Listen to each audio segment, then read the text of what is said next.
بسم اللہ الرحمن الرحیم۔ السلام علیکم خواتین و حضرات، نظریات کی دنیا میں خوش آمدید۔ ناظرین اکرام، اس دنیا میں دو نئے ملک بھارت اور اسرائیل پوری دنیا پر حکومت کرنے کا خواب دیکھ رہے ہیں۔ پچھلی ایک صدی کے پروپیگنڈے نے ہندوؤں اور دنیا بھر کے عوام کو یہ باور کروایا ہے کہ ہمالیہ کے دامن میں آباد برصغیر کئی ہزار سال سے ایک متحدہ وطن رہا ہے۔ یہ وہ تاریخی جھوٹ ہے جس کی بنیاد پر ایک بھارت دیش اور ہندو توا کا تصور کھڑا کیا گیا۔ حقیقت تو یہ ہے۔ مزید ڈسکس کرنے سے پہلے ہمارے نظریات چینل کو سبسکرائب کریں اور ساتھ میں بیل آئیکن کو بھی دبا دیں۔ اس طرح آپ کو ہماری ہر آنے والی نئی ویڈیو کا نوٹیفیکیشن بھی ملتا رہے گا۔ حقیقت تو یہ ہے کہ اگر 5000 سالہ تاریخ کے صرف 250 سال موریہ اور گپتا کے نکال دیے جائیں تو پورا ہندوستان چھوٹی چھوٹی ریاستوں پر مشتمل تھا، جن کے راجے مہاراجے ہر وقت ایک دوسرے کے خلاف تلواریں سونتے رہتے تھے۔ مسلمانوں کی بھی 1000 سالہ حکومت میں کبھی مکمل ہندوستان ایک ملک یا ایک سلطنت کی حیثیت سے نہیں رہا۔ انگریز نے ایک نو آبادیاتی سلطنت کے طور پر اسے منظم کیا اور پہلی دفعہ ایک جھنڈا، ایک فوج، ایک کرنسی، ایک نظام تعلیم اور ایک عالمی طاقت کی غلامی میں اسے ایک ملک بنا دیا۔ جو کام انگریز نے کیا ہے وہ ہندو دیوتا اور اوتار بھی نہیں کر پائے تھے۔ انگریز جنگ عظیم دوم کے بعد جب برصغیر سے گیا تو ہندوستان کی 565 ریاستوں کو ایک ملک بنا کر اور ایک متحدہ ہندوستان کا پرچم جواہر لال نہرو کے ہاتھوں میں تھما کر گیا۔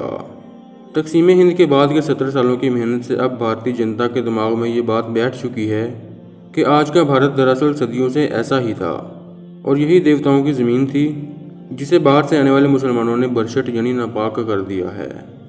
شروع میں ہندوستان ایک سیکولر ریاست کے طور پر ابھرا تھا، لیکن ہندو توا کے نظریہ اور اس تنظیم کی کوششوں سے آج بھارت ایک ہندو ریاست بن چکا ہے۔ حیران کن اتفاق یہ ہے کہ اسرائیل میں تقریباً 17% مسلمان اقلیت کے طور پر رہتے ہیں اور بھارت میں بھی مسلمانوں کی تعداد 17% کے قریب ہی ہے۔ تازہ ترین اتفاق دیکھیے کہ 2017 میں بھارت اور اسرائیل میں 2 علیحدہ فلمیں ریلیز ہوئیں۔ ان فلموں میں دونوں ملکوں کے عوام کے سامنے ایک ایسے عظیم ہیرو کا تصور پیش کیا گیا جو انہیں ماضی کی عظمتوں سے ہمکنار کر دے گا اور معیشت اور سیاست کے میدانوں میں ان کا عالمی اقتدار قائم کرے گا۔ اسرائیل میں ریلیز ہونے والی فلم کا نام نیو اسپرٹ تھا، جبکہ بھارت کی فلم کا نام وشو گرو تھا۔ کہا جاتا ہے کہ مستقبل میں اسرائیل کی ایسی کئی فلمیں، کتابیں اور ڈاکومنٹریاں وجود میں آئیں گی جو آنے والے مسیحا کے لیے پوری یہودی قوم کو تیار کریں گی۔ یہاں تک کہ نریندر مودی نے اعلان کیا ہے کہ ہم بھارت کو وشو گرو بھارت بنائیں گے۔ بھارت میں یہ تصور پیش کیا گیا ہے کہ ایک دن دنیا اپنے معاشی اور تہذیبی میدانوں میں بھارت کو اپنا گرو مان لے گی۔ اس عالمی بالادستی کو وشو گرو یعنی دنیا کا گرو کہا جائے گا۔ وشو ہندی زبان میں ہماری کائنات کو کہتے ہیں۔ تصور دراصل یہ ہے کہ زمین اور آسمان کی تمام طاقتیں بھارت کو اپنا لیڈر اور رہنما تسلیم کر لیں گی۔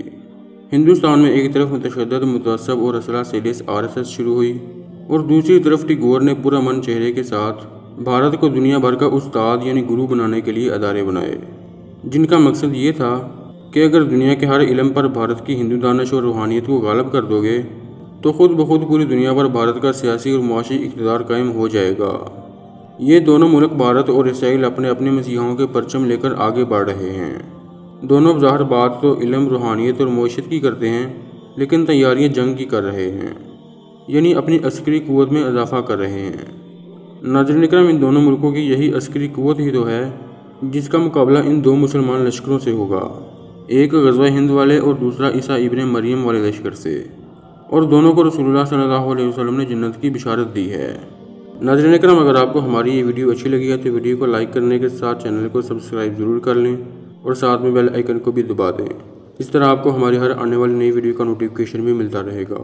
السلام علیکم ورحمۃ اللہ وبرکاتہ۔